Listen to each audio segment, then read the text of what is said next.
this is Agniezska here at World Cup of Indoor Skydiving in GoAirborne Macau 2024. And now we are talking to Agnieszka.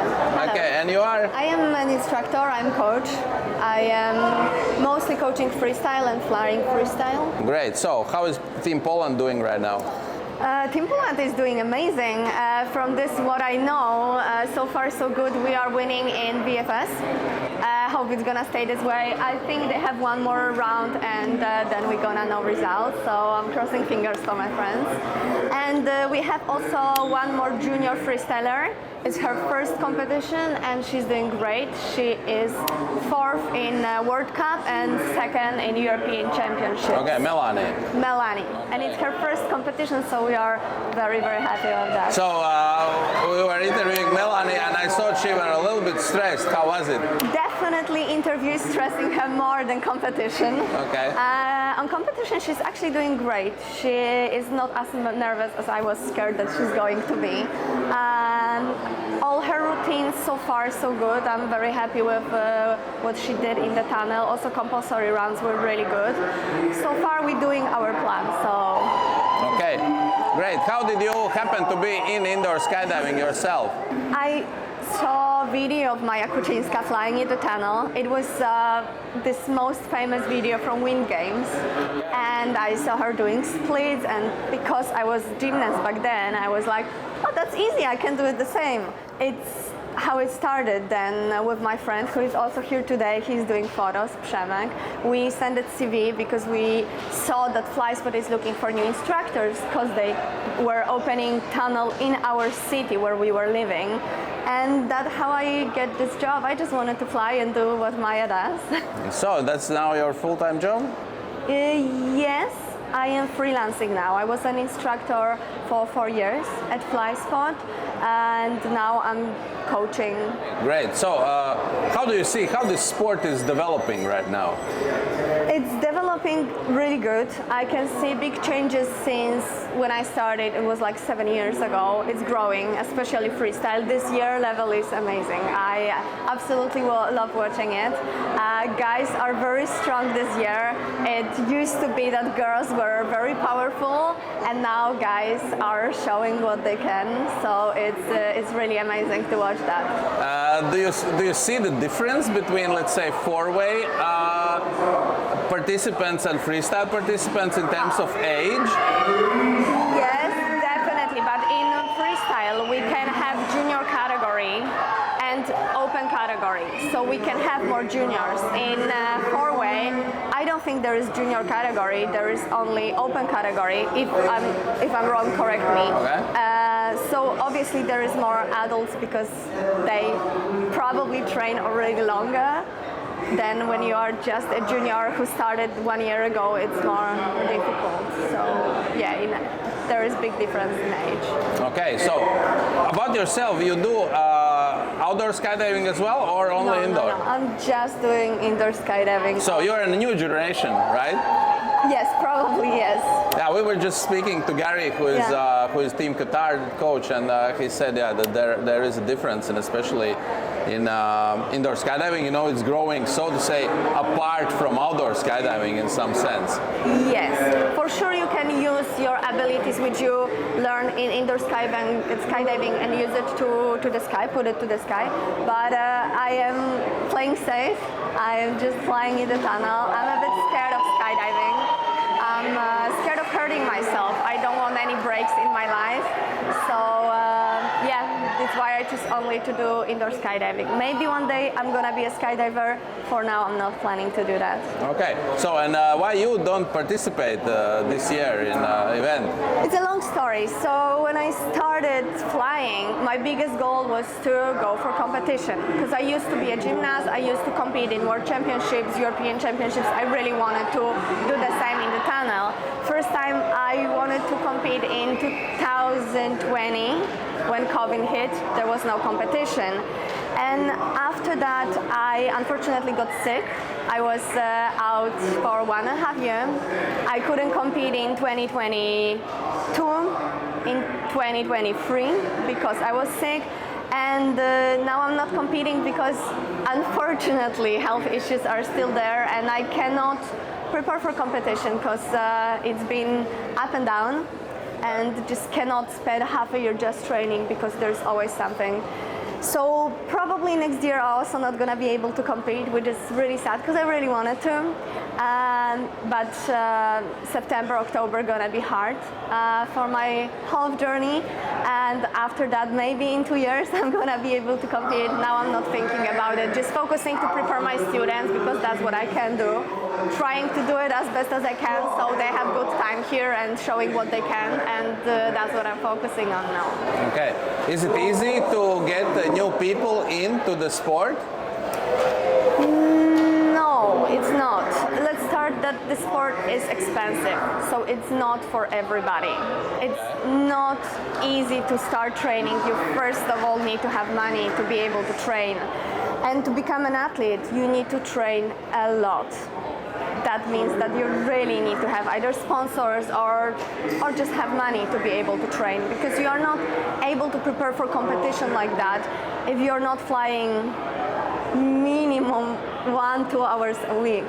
It's difficult without that. Obviously, I'm speaking about freestyle or two-way dynamic or four-way, because in FS it's probably a bit easier, but also you need to spend a lot of time on training. But there is 4 people in the tunnel, so you're splitting costs, which is easier than when you are freestyler and you're just paying for everything by yourself. Younger generation, are they, so to say, open to this kind of opportunities generally? What's your take? Because you're working so long with the kids. So. I'm mostly working with kids, yeah, they love it. So when I'm coaching there, I'm starting with having a lot of fun and teaching them that they can play with wind and have fun. They start loving it. They're having just good time in the tunnel.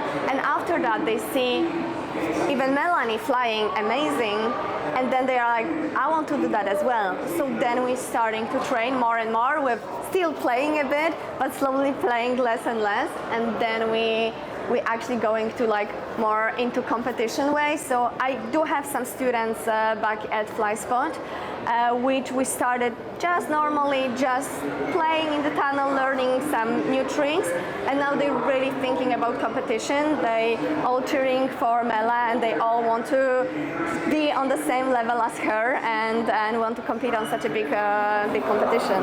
All right, so how long does it take for, let's say, young person to develop into somebody who can participate in this kind of championship? It all depends. I cannot I cannot tell you that. It depends on how old they are and what they want. Sometimes they are 9 years old and they already know what they want and they are already training and focus on every single training.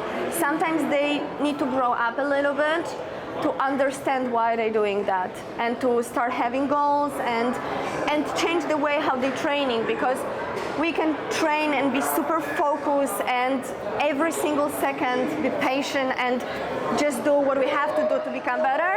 And sometimes we need more time. We need to play a little bit more, have a little bit more fun to keep this hype, to be able to train, and yeah, so I cannot tell you.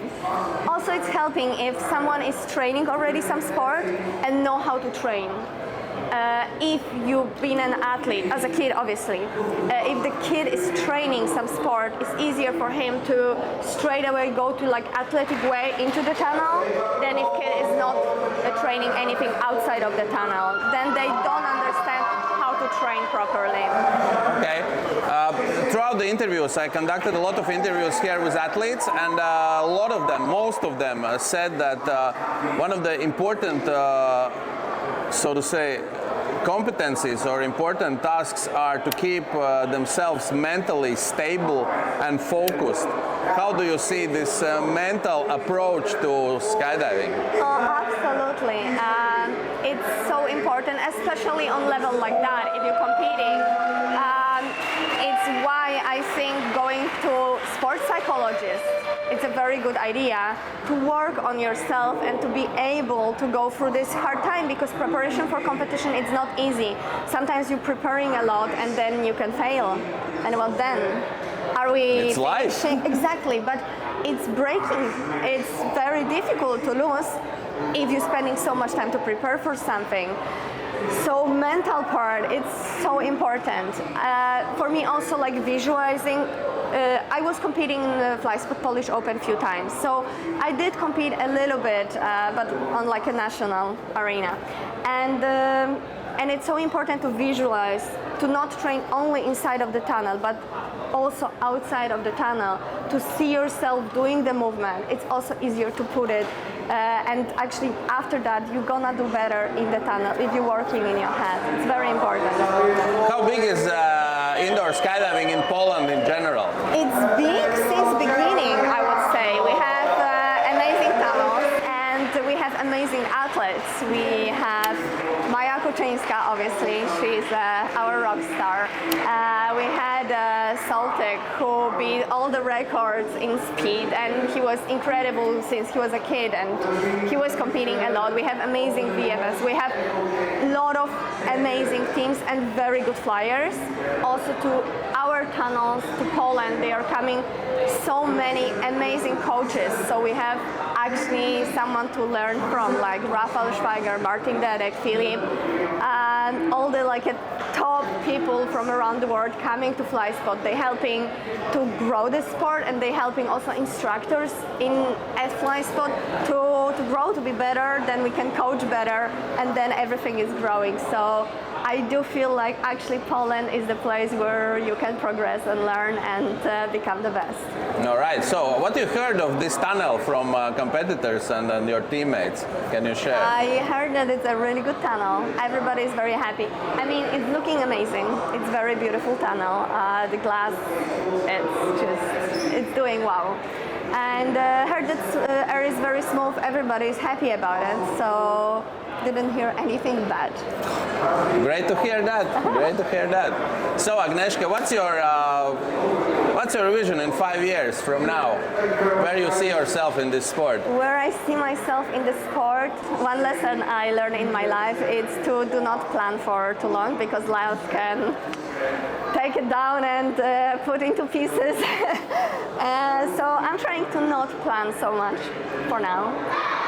But where I would like to be, I would like to be a good coach. I would like to raise some good athletes, help them to become the best. That's my biggest goal. Great. Agnieszka, I wish your team successful championship. Thank you very much. Thanks for watching. Bye.